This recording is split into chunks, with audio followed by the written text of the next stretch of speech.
In a world more interconnected than ever before, we are unexpectedly affected by things that we cannot see and things we do not know. But there is a world beyond the public eye, a place that the media tells you to fear, a no-go zone. Follow Mike, a world traveler, bringing us to no-go zone stateside and abroad, a travel documentary series that breaks barriers. Mike goes to the places that others are afraid of, where no one else dares to go, to tell their story, the story the media forgets to tell you. See the other side of places like Baltimore, Southside Chicago, Opelika, Syria, and more at MikeNoGoZones.com or Mike No Go Zones on YouTube.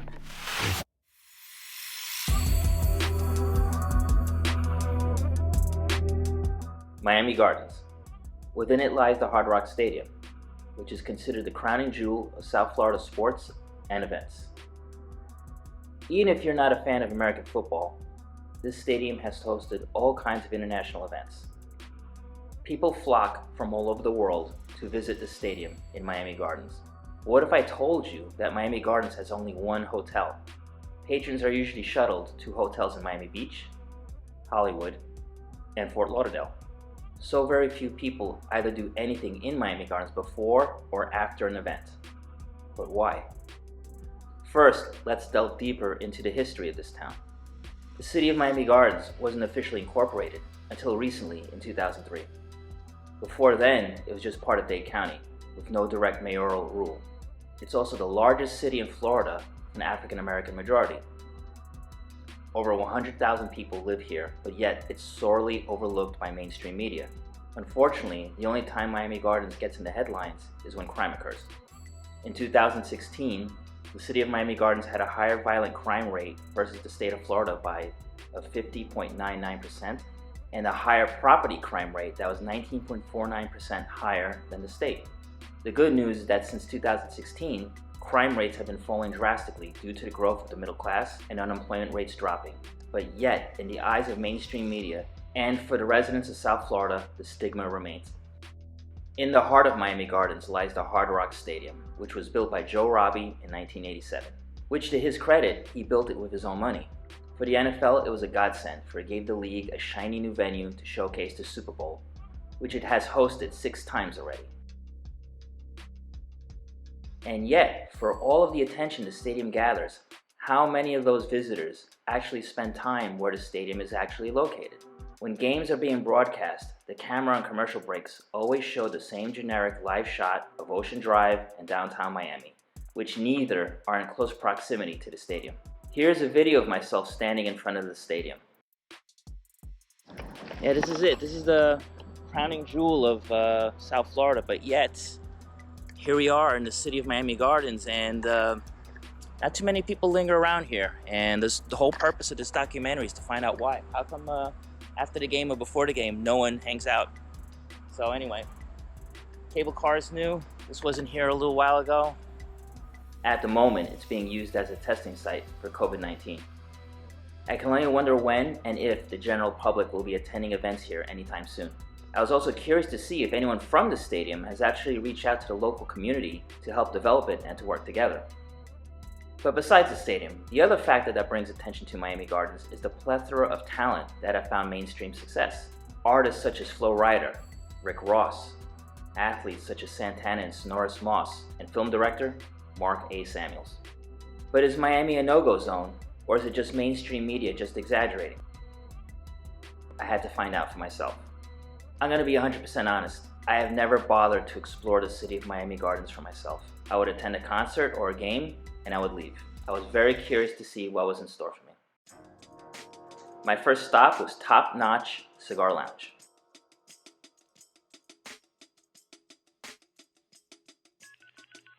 We're here at Top Notch Cigars, and you can see the selection here is pretty good. This cigar lounge sits in the shadow of the Hard Rock Stadium, and they also have a license to sell alcohol. So it's an ideal place to hang out before and after an event at the stadium. It's very spacious and has a great selection of all your cigar needs. I was so impressed that I decided to take a break and have a cigar myself. I really like the name of this one, Julius Caesar. I have to try it out.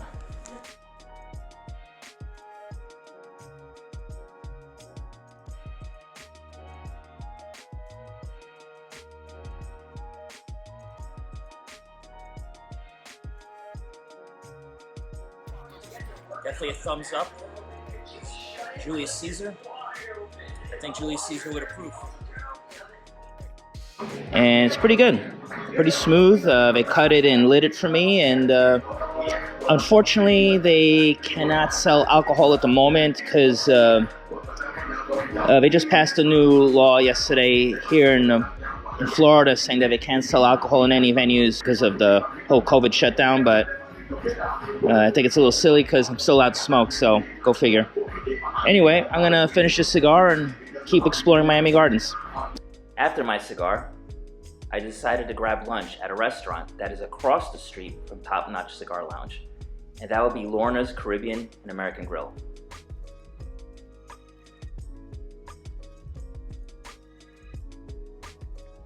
I had the curry goat and it was awesome.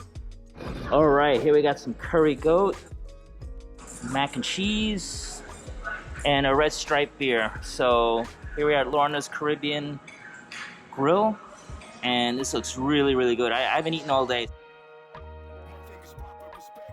All right, as you can see, I pretty much cleaned up my plate. This food was outstanding. I mean, to me, Jamaican food is vastly underrated, and I don't know why it's not more popular, but I mean, I really enjoy it. I would definitely come here again, and I recommend it to anyone who happens to be in the area. Later that evening, I had the pleasure of meeting up with up-and-coming rapper Mike Bell. Yeah, Bout shit, yeah, I'm with that, spend it all, cause I make it back twice.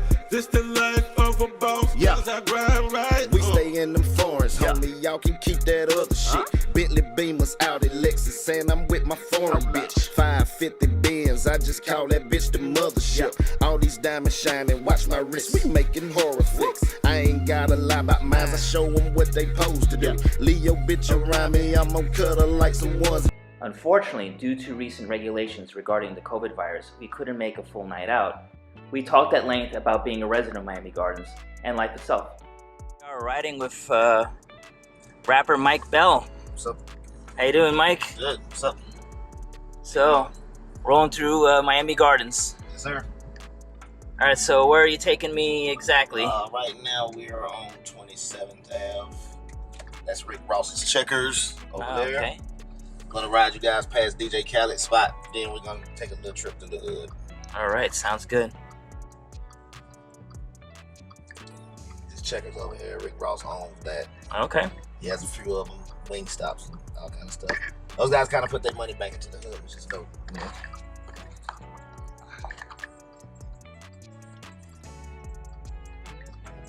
Right now we're on like 27th Avenue and 183rd. Like you're in like, I guess you can kind of say the middle of Miami Gardens. Yeah. One thing that a lot of people don't realize how big it is. Yeah, it got size. Yeah, it spreads. It spreads, you know. It's spread out. Yeah, it's very spread out. It's really spread out.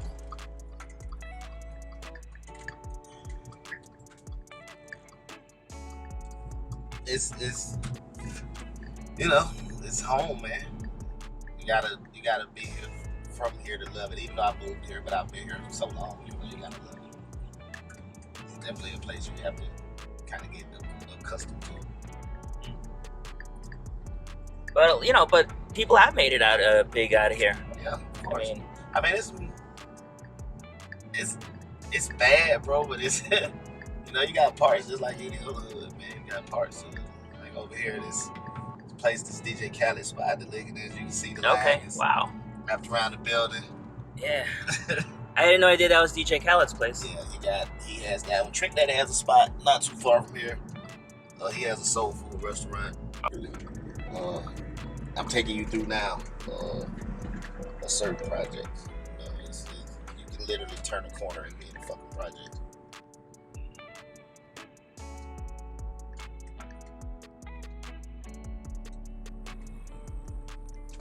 Which I'm about to do, and definitely just literally be in the projects. Everybody over here like looks out for each other though, man. Like, Okay. People don't understand how much love it actually is in the hood. Like these cats love where they're from. They don't disrespect it as much as you think they would. They really don't. These guys love their spots. You know, look, you see gatherings. You see Oh wow, get-togethers. it's like a cool dinner, but You know, of course, you know, there's places over here where you probably could get whatever you want type shit. But for the most part, man, it's just the love that these people have. A lot of people think it's like a bunch of jealousy and a bunch of, oh, he got some shit that I don't. It's really not like that with these cats, man. It's really not. Like, a lot of these cats are just genuine good dudes who like the fact that it's a guy that's from, you know, lives in that area that, you know, even do shit like this, put the area on, man. You know what I mean? as a disclaimer, we're in the midst of the COVID-19 virus thing, scare, lockdown. So, I mean, looks like people put up. You know, I a lot of mean- people ain't out as like it usually be. This shit usually is like jam-packed. You know, there's people out playing music and, you know, the boys got their cars out and shit. yeah, everything's kind of quiet. And it might, this is Saturday night, by the way. So, And at the same time, you know, it's not as late as it usually is right. when a lot of people are out. But that COVID got a lot of people scared, bro. You got a lot of people not wanting to come out. I know, I totally hear you. You know, this, even over here where we're at, it's fucking next door to the college. Like, a lot of people don't know that. The majority of Miami Gardens hosts the Dolphins Right. Stadium. You know, that shit is in the middle of the hood, if you want to say. Florida Memorial College is right. Kind of one of the grimy parts. Yeah.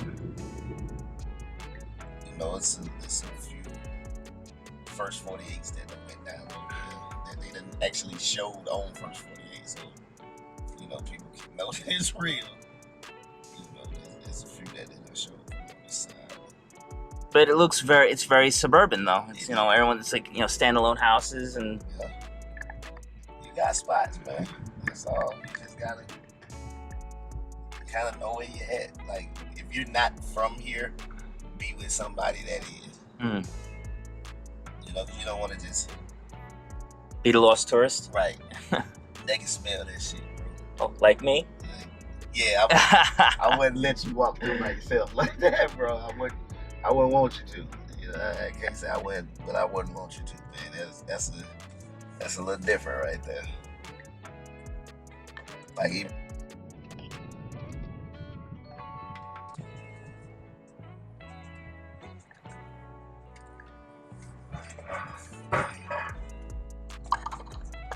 we got a lot of mom and pop spots over here too. A lot of them. Yeah, it's the kind of businesses I like to support and I like to showcase on the series. Not a big fan of chains, you know. Yeah, they suck. Honestly. This spot here, the Valero, it's a guy that owns a little restaurant in the inside of there. Really good food. I go there for breakfast a lot, especially on the weekends when I'm off. You know, I'm able to get a little sleep. That's usually where I go for breakfast. He serves it all day, whatever you want. That's another spot over here behind here. It's like I think it's a Cuban restaurant. Okay. They got a lot of good food too. Over here in Miami, one thing I did learn here, Miami is very similar to Georgia because the mom and pop spots are always better food, better service. Absolutely. It's always a better environment to go to. Like, the spot I'm taking you to now is my homeboy. He got a food truck, and everybody loves that spot, dude. Like, it's always he gets good business there because he actually has really good food.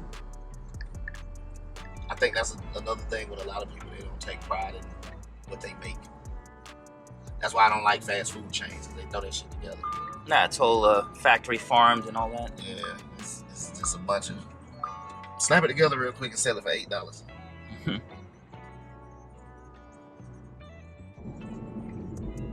Yeah, this is definitely one of my favorite spots, and he is there. Awesome. He is there. He's clockwork, bro. It's the weekend. He's He's definitely gonna be there. He's not gonna not. It has to be some shit where he's like out of town. You see, they still shooting fireworks over here for some reason. He's always here. And this is 42nd Avenue? This is 47th Avenue. Oh, 47th, all right. Right off the Palmetto. Right here. 47th Avenue and the Palmetto, all right. Sir. Oh, and I do see a food truck. Great food. I advise anybody to come eat here. He's definitely good people. He's got tables and chairs out. Nice. Oh yeah, dude. At 1 o'clock, it's fucking packed up here, man.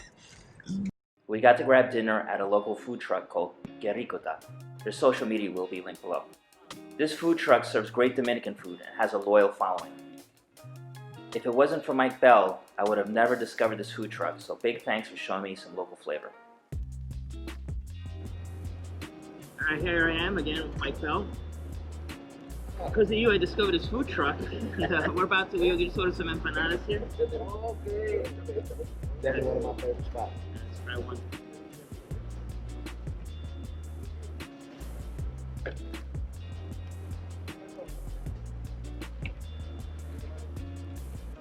Definitely one of my favorite spots. Here we go.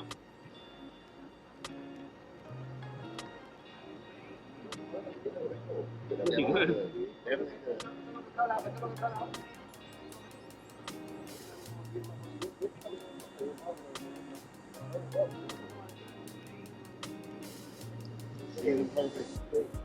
These are outstanding. I mean, I've been to some fancy restaurants all up and down Brickell Avenue, and I'll take that Pepsi blind taste challenge with this thing. Yeah, I'm telling you, this guy is amazing.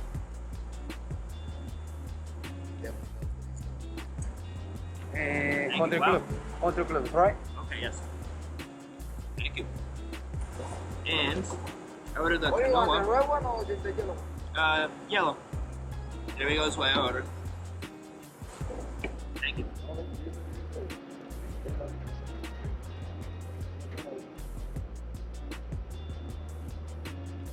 What the dude said, Brickell. Where to come to the hood. Right. I gotta come here more often for food. Tell you. I mean, I'm overpaying. This is where the good food is. And here we are in food truck, Right tables, chairs. Right in Miami Gardens. Like a few minutes away from the stadium, but we just showed you. Yeah. Again, it's these, I love these undiscovered gems, you know. This is definitely one. And This is definitely one. you will never see the media coming here. Nothing. It's kind of like all on, word of mouth. Yep. You gotta know somebody that lives here. So for them to actually show you around and take you to spots like this. What's up, baby? All right. What's that? You know, a lot of people don't know about these spots. No, I don't know. I've been living in Miami longer than you. But again, because of my ignorance and the way I was always steered to go to certain places, I would have never thought to come no, over here. absolutely never. Like this.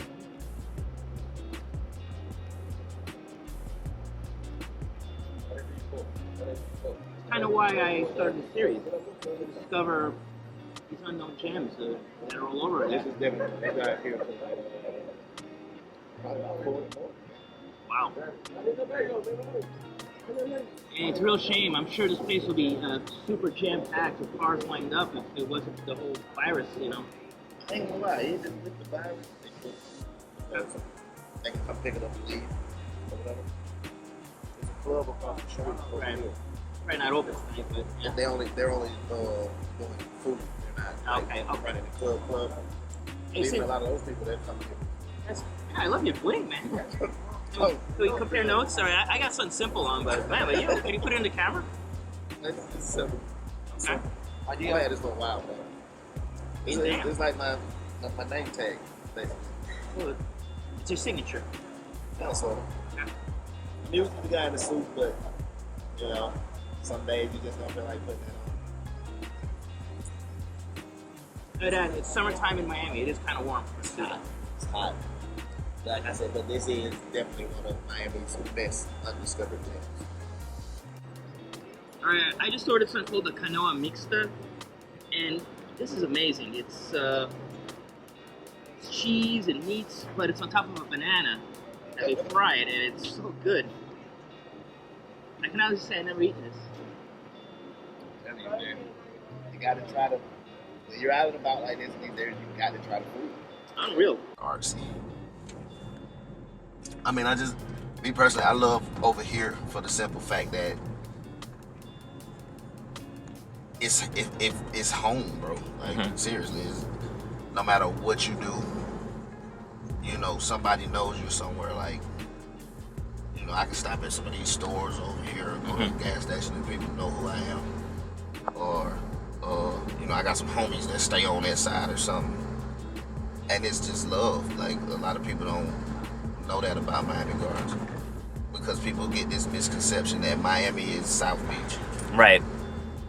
Well, a lot of people, even some of the people that I know that have come to visit, they be like, oh, I'm coming to Miami. I'm like, oh, okay, where you gonna be at?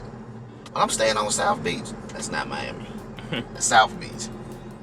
That's a different ball game than actually crossing that bridge and coming to where the real food and the real people, and you know what I mean? A lot of people don't understand that. The next evening, I decided to check out the only Ethiopian restaurant in South Florida. Okay, Awash Ethiopian restaurant. The only Ethiopian restaurant in Miami is right here. And that is located right here in Miami Gardens. I was so pleasantly surprised at this discovery, for if you watch my Baltimore episode, I expressed my appreciation for this cuisine. As an added bonus, we also carried the Ethiopian honey wine, which is called tej in their native language. They also used to have coffee ceremonies, but due to the new social distancing rules, the ceremony has been temporarily suspended.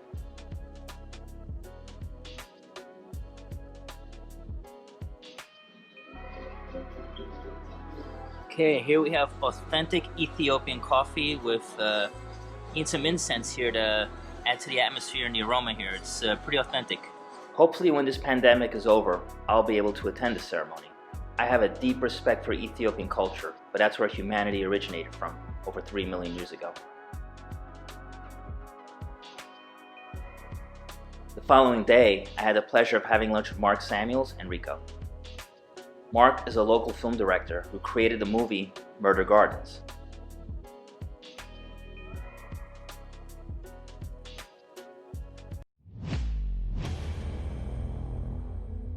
Life just funny like that sometimes, bro. You know, ever since the old girl died, I just learned how to deal with death different. We can't change what happened yesterday or fix the past. All we can do is make the most out of the present. Gotta cherish every moment, cause ain't no love in these streets, bro.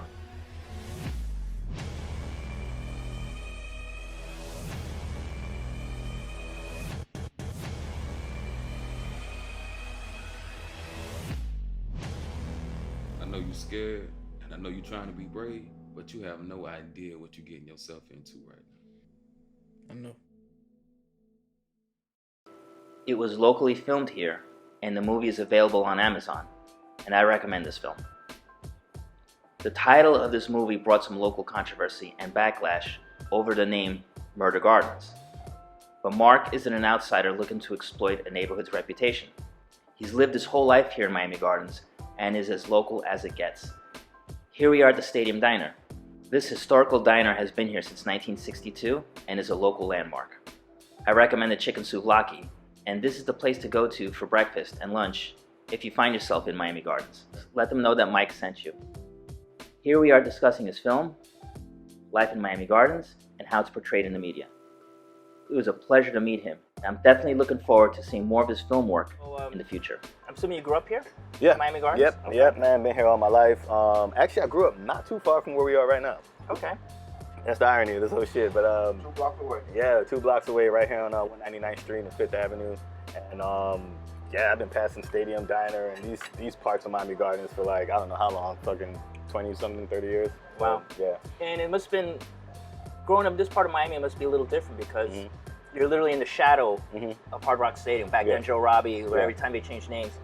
So it must have been strange to see the stadium go up, and then seeing people from all over the world converging here every week. Well, it's crazy, man. Like when I was a kid, this wasn't called Miami Gardens. There was no Miami Gardens. You know what I mean? So for a long period of time, you know, we just associated with Carol City, Norland, you know, Norwood, Andover, like all of the different areas in this area. Depending on where you lived at, that's kind of like what you cling to or represent. But then once Miami Gardens officially became a city, you know, a lot of things changed, man. I mean, as far as, you know, not just with the stadium, just with the type of businesses that are here and the kind of money that comes through here now. And it's definitely a different ball game here now than it was when I grew up here. Wow. For sure. And I'm assuming you got your shirt on. Yeah, I do, man, you know. So Hurricanes, them Dolphins, the Marlins, the Panthers, I fuck with all of those teams. When it comes to football, though, I'm definitely a Packers fan as well. He'll tell you that. Okay. Unwillingly. He'll tell you that unwillingly. But yeah, man, I mean, definitely all the Miami franchises, I mean, that's only a must. You gotta represent those, you know. And did you go to film school here? No, so I'm gonna tell you a funny story. I never went to film school at all. Really? So it's one of those things, man. Like I got my start doing this film shit actually as a rapper. You know, like me coming up, all I ever wanted to do was like make records and rap and just be the best rapper I could be. And honestly, you know, Ricardo, my brother, in case y'all haven't met him, Ricardo said what's up to the folks right there on the camera.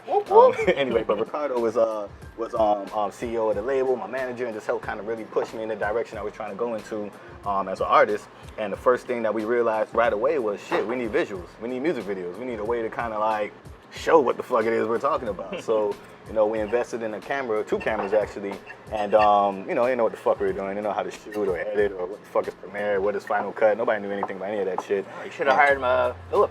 Yeah, we should have, man. Shout out to Philip, you know what I'm saying, wherever he just went. But yeah, man, we just started shooting music videos, man, and it went from shooting my music videos and just, that was kind of like, I guess, my school, you know what I mean, was, you know, finding a way to turn my records into visual, you know, masterpieces, and then it went from that to shooting videos for other motherfuckers. Then it went to, you know, shooting documentaries, and then next thing you know, I'm like, oh shit, I got a couple of films under the belt. So yeah, man. It wasn't your traditional way into the filming. Right, because most people like, you know, get their film school and then they start making the student films and all that. And, Yep. And for Murder Gardens. Yeah. The funding and the distribution. How did that work out? So that's another crazy story. So Murder Gardens is a completely self-funded project, right? There's no investor behind it. There's no big Hollywood studio behind it. There's no, you know, angel investor dropping loads of cash for us to pull that off. Murder Gardens was a passion project. You know, it's something that I wrote the script for that maybe like 2 or 3 years ago. Reached out to Rico, obviously, because anything I do, he's gonna be a part of it. And he was like, yo, man, you know, let's find a way to really do this shit. I reached out to another partner of mine named Daniel Dean, and we brought him in as like our DP, kind of director of photography. And the good thing about this situation is between Daniel, myself, and Ricardo, we already owned all of the equipment that we would need to kind of shoot this shit. So the next step was, you know, casting and just finding actors and actresses that can really portray the images that were created. And that was it, man. This project is a combination of just blood, sweat, and tears. You know, a lot of sleepless nights, a lot of hard work, and that was the funding behind the project. Pretty much blood. Now, as far as the distribution of it, we did a partnership with Maverick Entertainment. Shout out to Doug and everybody over there at Maverick. And yeah, we did a distribution deal for the film, and now it's on Amazon, Sling TV, Fandango, Tubi, and you know, more platforms to come. So that's a great partnership. I'm looking to release a few more films with them next year, and just keeping it going. You know, that's where I saw the film, on Amazon. Dope. Okay. So, what did you think when you first saw it? I enjoyed it because it's, you know, your classical gangster tale. Yeah. And I did enjoy the shots he took of Hard Rock Stadium. Yeah. I like the reference of the protagonist, Chase. Yeah. When he meets his older brother.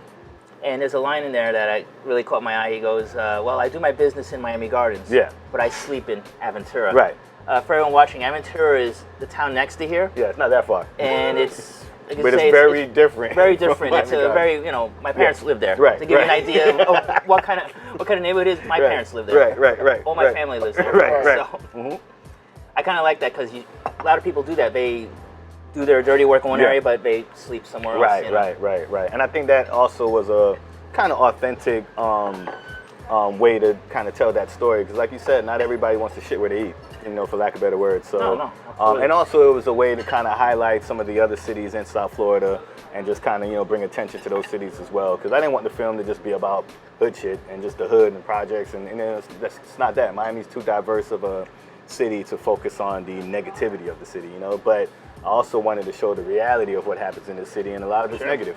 Yeah, you know well, what I mean? you know. So, yeah. And the locales, were they any in a studio, or was it all like? Nah, it was all on yeah, like, locations. on location? Yeah, nothing was in the studio. Everything was actual locations, actual people's houses, and actual neighborhoods, actual strip clubs. And I think all of that is what made the film authentic. You know what I mean? A lot of times films are shot in these big Hollywood studios, which is cool if that's the look you're going for. But with a film like Murder Gardens, especially for Miami to finally have its own like feature film on that level, it kind of had to feel real. It had to feel authentic, and it had to be authentic. And the only way to do that is some of the shit you can't fake it. You know what I mean? You got to actually go out there and go shoot that shit. And we had a lot of those scenarios. I mean, we have had cops roll up on us in the middle of filming. We're shooting out here with no permit. You know what I mean? Man. And cops are rolling up and they're like, yo, we could shut this shit down. We'll let you guys finish. You know what I mean? And I think a lot of that, some of that is just obviously good timing. Some of that is just blessings or luck, whatever you want to call it. And then the other half, I think, is just people realizing that, yo, these dudes are passionate about what they're doing and not causing any fucking trouble. And maybe what they're making could be great. Let them fucking make it. So, thank you, sir. Thank you. Don't mind if I do. Thank you. So yeah, so it was one of those things, man. Not to give it away, but the strip club scene, was that at the office or at Tootsie's? I was at both. We shot that at no, neither one. I'm sorry. Okay. We shot that at Coco's. Okay. And we also shot at no, Coco's. Yeah, that was all at Coco's. Yeah. Well, yeah. The pool scene was the strip club down in Hialeah. That's what I was thinking. Okay. About. Yeah. Yeah. And is this also meant to be a series?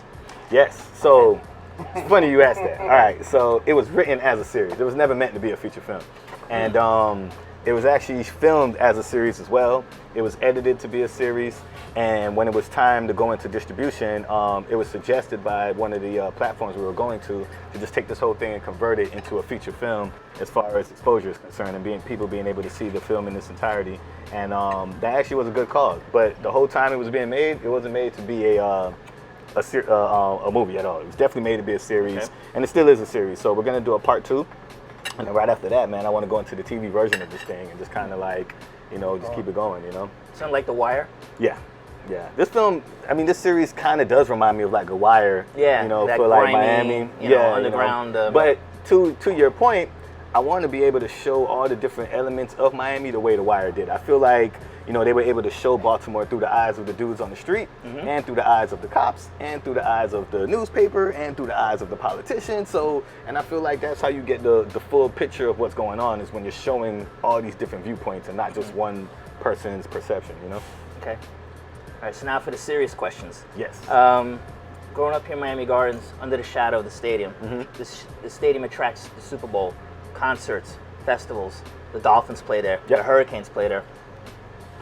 It seems like the whole world, their eyeballs are on that stadium, but yet, no, it doesn't really affect the community at all. If I give you a point of view from where I live, when I go to a game, to an event, I roll in from the turnpike, I go straight into the stadium, and I leave as soon as it's over. Right. I never linger, or, and shame on me for that. I never heard anyone in my group say, yo, let's go to this place before the game or after the game. Right. And like I said earlier, it kind of seems like Miami Gardens is getting the short end of the lost in the stick. shadow, yeah. And hopefully that will change in the future. I think so. I think it's already changing a little bit. I know years ago, especially like I said, when I was growing up, I would watch Dolphin games and I would watch, you know, the games on TV and different events that are happening at Miami Gardens, and they would always say Miami on the TV. It would never specify what part of Miami. You get what I'm saying? And I think this year with this past Super Bowl, that changed. You know what I mean? I think there was a lot of attention actually on Miami Gardens and where the Super Bowl was going to be hosted at. Now, I do agree to your point that the residents of Miami Gardens didn't necessarily feel, you know, the benefits of a Super Bowl coming to the city. You know what I mean? And a lot of that's a deeper question as far as politics are concerned. But I do think that it is changing a little bit, and the proper attention is starting to get placed on Miami Gardens, as far as it not just being that negative stigma. The other part of it too, I think, for a long time, the development in Miami Gardens as far as businesses are concerned wasn't really there. Like when you look at 27th Ave right now, it is completely different than how it was 5 years ago. I mean, you got all types of restaurants there now. You have cigar shops there now. You got, you know, Walmart's in that parking lot right there. So there's so much things there now. They're building like 4 or 5 hotels right there on 27th Avenue. So now the landscape around the stadium is going to be an environment that cultivates business and wants to keep people there. Before it was like, you see the game, there's nothing else there. Fucking leave. The game in the flea market. That's it. Yeah, that was it. You know, so I think I think it's definitely changing. I think the city's doing a great job of trying to, like, you know, push it into that direction. So, and we got the Super Bowl coming back. What is it, 2022 or 23? Next year's 20, Tampa. Yeah, so it's the year after that. It's the year after Tampa. It's somewhere else. It's like 2023. 23. Yeah, I think it's Vegas after Tampa. Vegas after Tampa. Because, and I'm glad you mentioned about the hotels, because as of right now, there's only one hotel in Miami Gardens. Right. That's it. That's Right. pull The that kind of logistics. stuff. The logistics of it. Yeah, yeah. So. Yeah, but those Yeah. things are changing. Hopefully, it's All right, good. Because one thing we all notice whenever there's a game or an event held at the stadium, you always take that generic shot of Ocean Drive, South Beach. Yeah. I mean, we know better, but someone watching in Green Bay or LA, that still happens though. Yes. I don't see that changing anytime soon. I mean, Even before even like with the Super Bowl, they'll show all these shots of downtown Miami or South Beach, and then they'll just say Miami Gardens on the lower third. But other than that, it's not. They're not they're not flying over, you know, in Carol City or 27th Ave or whatever. It's like, you know, so that part of it. And that part of it is the selling the dream, you know what I mean? And, and the dream is, especially if you're sitting somewhere in Iowa or somewhere where, you know, maybe cold in January or whatever, you want to see beaches and fucking palm trees and shit. And, you know, so I get it. I mean, it makes sense. Yeah, and you know, this used to be Carol City, right? Yeah. And then it changed to Miami Gardens. Yep. But at the time frame when that change happened, it was so lawless here, which made the city get the moniker Murder Garden. Right. I mean, the amount of frequency of violence that would occur here, and you know, when the mayors that were from here started being elected, you know, that's when some of the changes started happening. Okay. You know, when they started bringing some of the law enforcement from outside to come here, and obviously the crime rate is continuing to go down. Well, that was actually a problem for a long time. Like when Miami Gardens Police Department first opened up, it was this huge recruitment of officers that weren't from Miami Gardens. They weren't even from Miami, period. Yeah, they weren't even from Florida. They were coming from Detroit and Chicago and all these other places. I didn't know that. And Pennsylvania, and they came down here like not knowing these streets and not knowing, you know, this city, period. So they came just super aggressive and just being. Imagine you from New York or PA or Detroit, some of these bigger metropolitan areas, you recruited here. Look at the big story on the stop and frisk. That started in Miami Gardens. Oh, really? Sorry, that started here. New York was New York as well, you know, but Miami had a huge stop and frisk problem, and it all started with that police department. Right. There's a super stop here. This one kid got stopped and frisked 43 times. 43 times. Wow. Crazy. One guy. 43 times, to the point where they just started recording it. Like the guy in the store would just start recording it, and they would catalog day 1, day 2, day 3, 43 times. And it's like by the same 2 cops over and over. And it just got to a point where it was just like, you know, it made the news, it made the newspaper, but as it should. It didn't have the outcry that something like that now probably would. And then think about it, over the past, 10 years, we've gone through, I don't know, like 3 different police chiefs. They've all been moved for different corruption reasons, you know what I mean? So, you know, so the city has its own like level of issues. Those things are ironing itself out now, hopefully, God willing. But yeah, so a lot of that is what led to the city being called Murder Gardens, you know what I mean? Right. There was a couple of articles that was written on press when the movie landed, you know. He was interviewed by some major networks, and that's how I discovered your movie. The outrage over the title of your movie. The backlash. Right. Because we have 2 mayors on record. Because when we initially did the first teaser, Associated Press did a story, picked it up, and it did actually compare it at the time when it was going to be a series to The Wire. Right. And then when it was released, the new mayor got a chance to like comment on that. So you know, and you know, to his brilliance, the way that it was written, the name itself at times can kind of be a counter difference to the movie, because the story is to show, even though all this happens around the main character, he finds a way to solve things without murder. To use the same things that you would typically associate that a star in a movie would. So he kind of empowered everybody. Watch the movie before you make the comic, but he was smart enough to put that name in there, because look at it definitely got the attention. And the other thing, to piggyback off what he just said, if you watch the movie in its entirety, I don't want to give the movie away, but there's one murder in the whole movie. You know what I mean? It's like 2 shootings in the whole movie. So it's not a movie of violence and bang bang, shoot 'em up, your typical like shoot 'em up film. I think it's more of a film that does highlight the scenarios that a lot of our youth grew up in when you're coming from the city we come from, you know what I mean? And the decisions that you make, and it shows that if you make this decision, you can go this way. You make this decision, you can go that way. But that's all life is at the end of the day, choices and decisions. And I think this film kind of like highlighted that greatly. So the name definitely was able to bring the eyeballs. And hopefully once the eyeballs watched it, they realized, oh shit, you know what I mean? This makes sense, you know? Yeah, so, and that worked, because you got a couple of candidates that were vying to become the city mayor, reached out to him. Really? Because they experienced some of the things that we spoke about, but they kind of see the story for what it was, you know? So, and I'll be honest with you, the beauty of this whole film is that there's not a politician or anybody, because the only people that had a problem with the Murder Gardens name, to be honest with you, are typically people that work for the city. You know what I mean? In some capacity, whether that's as a... Oops, sorry. Okay. So the only people that had a... That's okay. The only people that had an issue with the film are the people that work for the city. But it's not your everyday like resident that's like fire mad that the Murder Gardens name exists, because that name's been here before the film. Everybody was very aware of the name Murder Gardens. So with that being said, I think it's only people that work for the city that have a brief issue with it. And other than that, I mean, I think it kind of serves its because point. Look at the comments on Facebook. Everybody was like, well, why are you creating a fuss about the name? That's what we call it.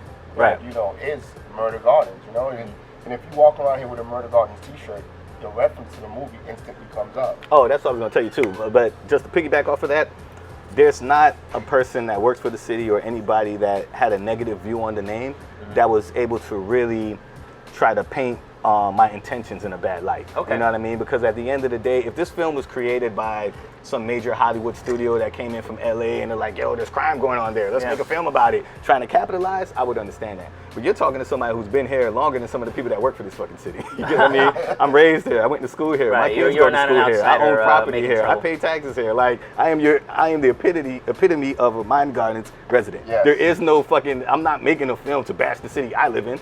You get what I mean? My kids go to school here just like your kids. So there's no way you can spin that narrative. The only thing you can do is say you're upset about the name. But once they have a chance to sit down and speak with me, then that kind of like usually goes away. So I wasn't bothered by the name really because of those factors.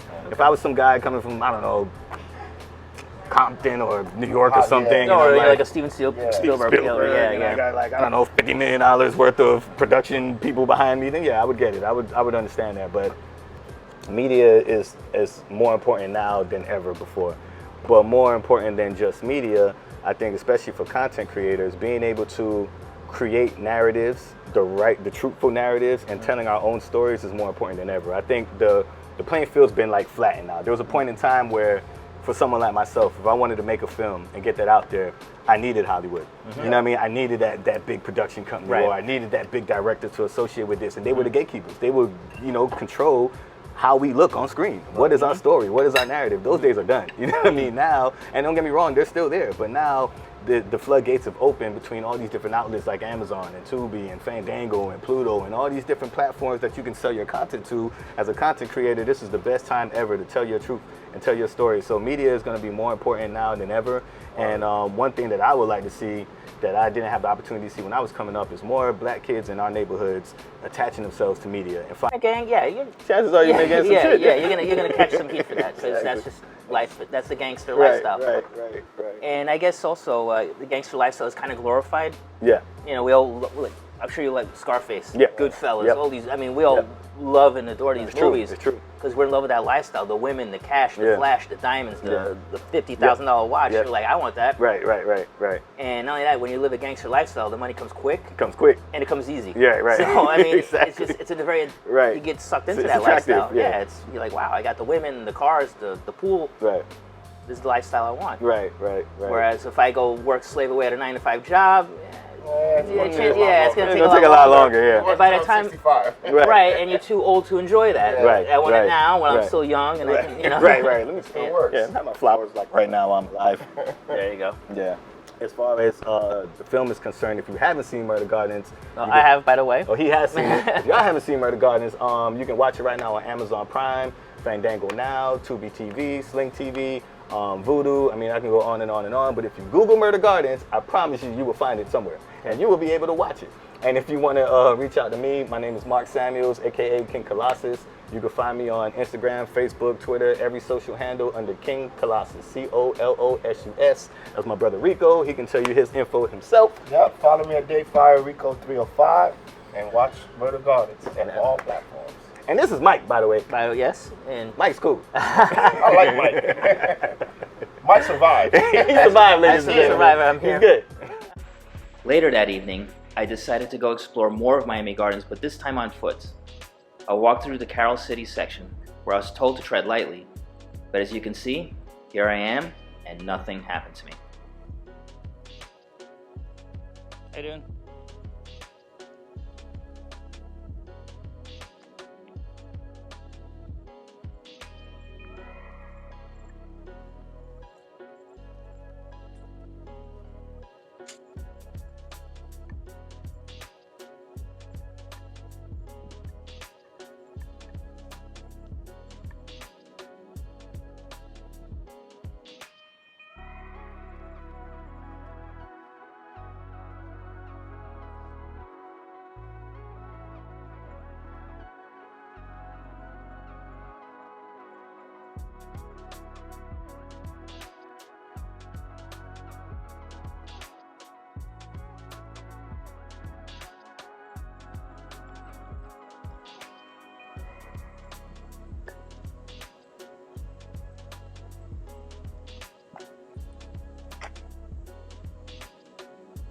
As you can see, or as you can hear, it's very quiet out. Not a lot of people walking around, obviously. The curfew is going to be taking effect soon.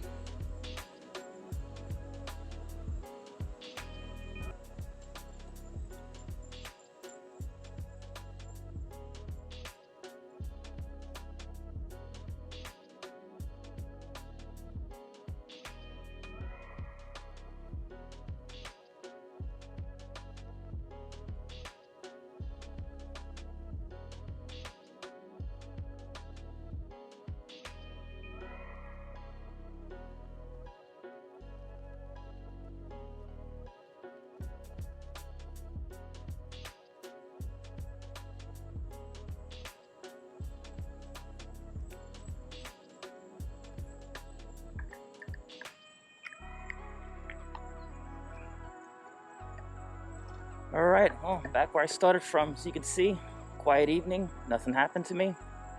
It's like there's nothing to be worried about.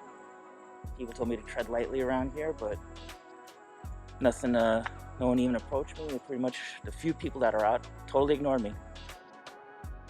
So, what do I think of Miami Gardens? I found a community full of friendly, creative people who are more than happy to show me around and to welcome me into their places of business. I ate very well, made friendships, and now I have new venues to go to the next time I attend an event at the Hard Rock Stadium. I can't stress enough on how mistaken I was to overlook the city for years.